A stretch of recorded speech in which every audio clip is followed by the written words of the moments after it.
Hello guys, हामी अहिले निस्किसकेका छौँ पाल्पादेखि रानीमलसम्मको यात्राको लागि।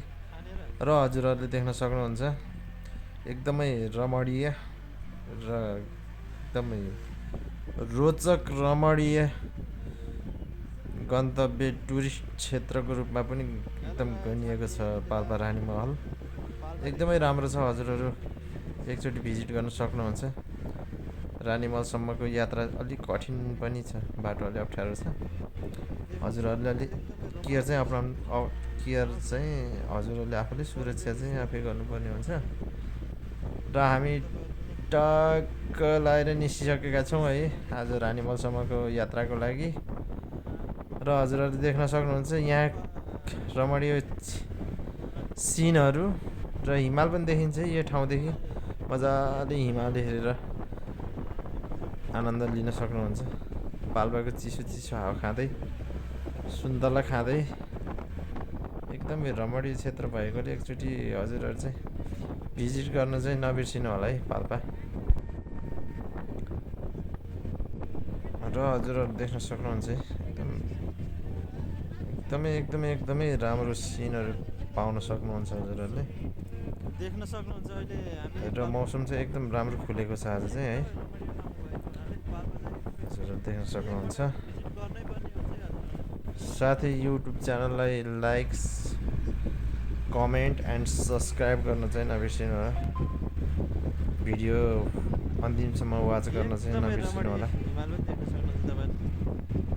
भिडियो स्किप नगरी हेर्नु होला। र मेरो यो युट्युब च्यानल भर्खरै मात्र खोलेको हुनाले सपोर्ट गरिदिनु होला, लाइक सेयर कमेन्ट गरिदिनु होला साथी हो है।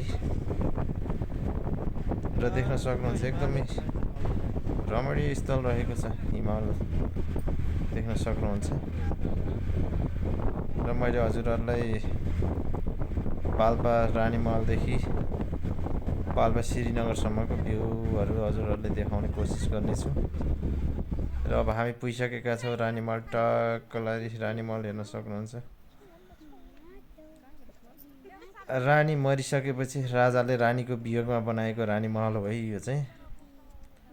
रानीको सम्झनामा बनाएको, रानीको सम्झनाको लागि बनाएको। रानी त मरेर गइहालिन्, राजाले रानीको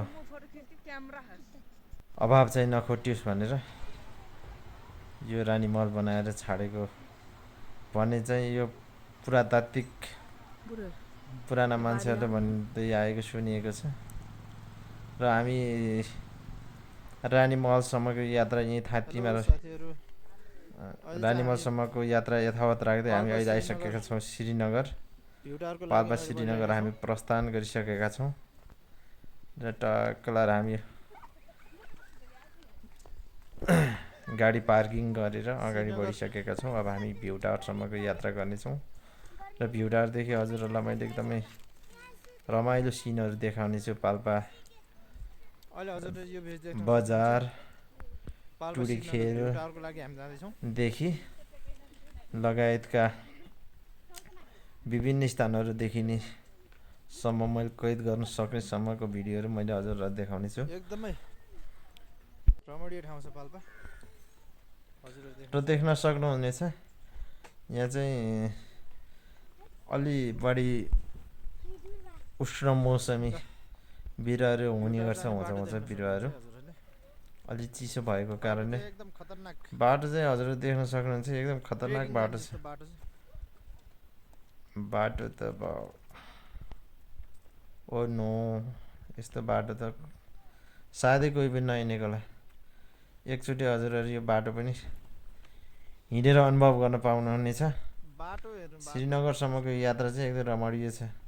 हजुरहरू रानीमहलसम्मको यात्रा गरिसकेपछि श्रीनगर चाहिँ घुम्न नबिर्सिनु होला है। पाल्पा श्रीनगर एकदमै रमणीय छ। र हामी टक्क लगाएर भ्यू टावर चढिसकेका छौँ। भ्यू टावरको चाहिँ भिडियो बनाउन सकेन मैले, हजुरलाई देखाउन सकेन। र भ्यू टावरदेखि देखेको सिनहरू यो। भ्यू टावर चढिसक्दा मौसम चाहिँ अलि खराब भएको हुनाले हजुरहरूलाई मैले राम्रोसँग हिमाल देखाउन सकिनँ। यसमा म एकदमै क्षमा प्राप्ति छु हजुरहरूको लागि। हजुरहरू देख्न सक्नुहुन्छ यो रमणीय भ्यू टावरदेखि देखिने रमणीय सिनहरू हो। नछुटाउनु होला है सबैजनाले। र हजुरहरूलाई मैले पाल्पा बजार, पाल्पा टुडी खेल रमणीय ठाउँ देखाउने छु। हजुरले र हजुरहरूले देख्दै हुनुहुन्छ त्यो सम्मु ठाउँ चाहिँ पाल्पा टुडी खेल हो। बजारहरू माथि भ्यू टावरदेखि खिचेको हुनाले अलि सानो देखिएको छ पाल्पा बजार है। भ्यू टावरदेखि अलि मौसम नखुलेको हुनाले चाहिँ देखाउन सकेको छैन हजुर। राम्रो सिनहरू देखाउन सकिनँ। पाल्पा श्रीनगरको सल्लाहकारी र हजुरहरूले देख्न सक्नुहुन्छ यो श्रीनगर पाल्पा श्रीनगरको सल्लाहको बोटहरू है। यो देख्न सक्नुहुन्छ बजारहरू। र हामीले श्रीनगरसम्मको यात्रा यहीँ समाप्त गरिसकेका छौँ। र हजुरहरूलाई यस्तै रोचक रोचक भिडियोहरू हेर्न चाहनुहुन्छ भने च्यानल सब्सक्राइब गर्नुहोला र लाइक सेयर पनि गर्न नबिर्सिनुहोला।